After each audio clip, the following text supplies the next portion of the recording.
I told Mr. Washington I wanted to become a disc jockey. Someone asked me to tell this story. And he said, Les Brown, he said, if you want to do anything worthwhile in life, you've got to be hungry. And so I started working to develop myself. He said, I want you to practice every day being a disc jockey. I said, but I don't have any job now. He said, it doesn't matter. He said that it's better to be prepared for an opportunity and not have one than to have an opportunity and not be prepared. So every day I was working to develop myself. And that's what you must do. And as I was working to develop myself, I applied for a job as a disc jockey, WMBM on Miami Beach. I went to a guy named Milton Butterball. I said, how you doing, Mr. Butterball? I'd like to get a job as a disc jockey. He looked at me, he said, you have any broadcast background? I said, no, sir, I don't. You have any journalism background? I said, no, sir, I don't. He said, we don't have any jobs available. I said, yes, sir. I went back to Mr. Washington and I told him, he said, don't take it personally. He said, most people are so negative, they will have to say no 7 times before they say yes. He said, go back again. So I went back again. I said, how you doing, Mr. Butterball? My name is Les Brown. He said, I know what your name is. What do you want? I said, I'd like to know whether or not you have any jobs as a disc jockey, sir. He said, didn't I just tell you yesterday we didn't have any jobs? I said, yes, sir, but I know whether or not somebody got laid off or somebody was fired, sir. He said, no one was laid off or fired. Now get on out of here. I came back the next day. Hello, Mr. Butterball. How are you? He said, fine. What do you want now? I said, I'd like to know whether or not you got any jobs, sir. Didn't I tell you the last 2 days we didn't have any jobs? I said, yes, sir, but I don't know whether or not somebody got sick or somebody died, sir. He said, no one got sick or died. Now don't come back here and throw me out again. I came back the next day like I was seeing him for the first time. I said, hello, Mr. Butterball. How are you?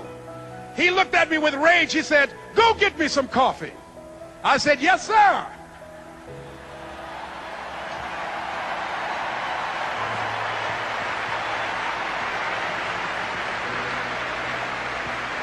And I went to get him some coffee. After a while, I would get their lunch and dinner, and I would go in the control rooms and take the disc jockeys their food, and I would not leave until they would ask me to leave. Then they started trusting me to pick up entertainers that came to town. Entertainers like the Four Tops and the Temptations and Diana Ross and the Supremes. I would drive them all over Miami Beach in the disc jockeys' big long Cadillacs. I didn't have any driver's license, but I was driving like I had some.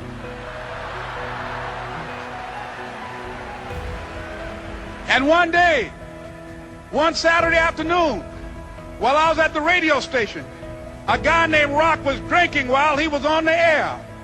I was the only one there, looking at him through the control room windows, walking back and forth, young, ready, and hungry.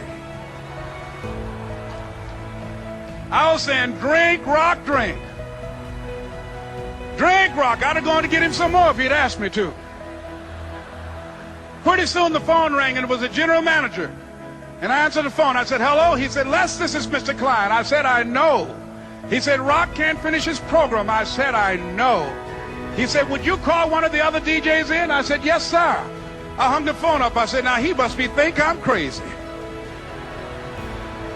I called my mom and my girlfriend, Cassandra. I said, y'all turn up the radio and come out on the front porch. I'm about to come on the air.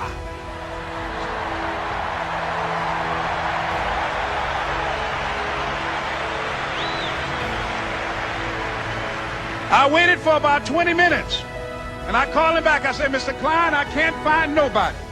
He said, young boy, do you know how to work the controls? I said, yes, sir. He said, go in there and don't say nothing here. I said, yes, sir. I couldn't wait to get behind those controls. I put on an old Stevie Wonder record called Fingertips. I sat down behind that turntable. I said, look out, this is me, LB Triple P. Les Brown, your platter playing papa. There were none before me, and there will be none after me. Therefore, that makes me the one and only. Young and single and love to mingle, certified, bona fide, indubitably qualified to bring you satisfaction, a whole lot of action. Look out, baby, I'm your love man. I was hungry. I was hungry. You gotta be hungry.